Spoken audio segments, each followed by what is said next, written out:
Obid va 2 dinor.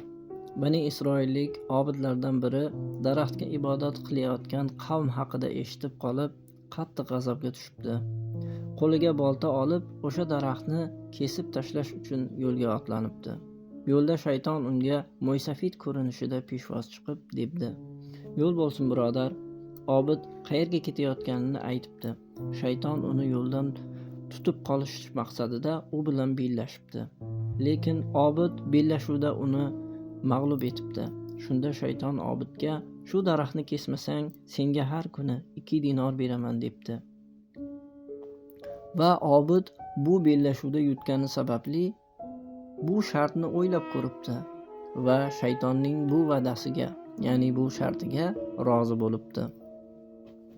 Birinchi va ikkinchi kuni Obid haqiqatdan ham uyidan 2 dinor topibdi va bu kunidan rozi bo'libdi. Obid kunlarini shu asnoda davom ettira boshlabdi va 3-kuni kelibdi. 3-kuni qarasa, hech vaqo yo'q emish. Ya'ni dinorlardan darak yo'q. Obid g'azablanibdi va boltasini olib daraxtni kesgani yo'lga tushibdi. Yo'lda o'sha qiyofadagi iblisni ko'ribdi. Bu safar ham shayton uni yo'ldan qaytarish uchun kurashib, bellashuvda Obidni yengibdi. Shunda Obid g'azablanib undan so'rabdi: "Bu safar qanday qilib meni mag'lub etding?" Iblis debdi: "Sen birinchi safar Alloh uchun g'azab qilganding. Amaling xolis Alloh uchun edi. Shu bois Alloh seni ustun qildi.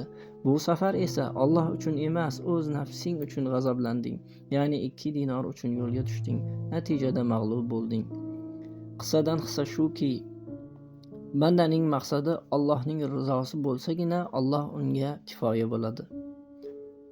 Allohdan boshqasini ko'zlasa, Alloh uni o'z holiga qo'yib qo'yadi."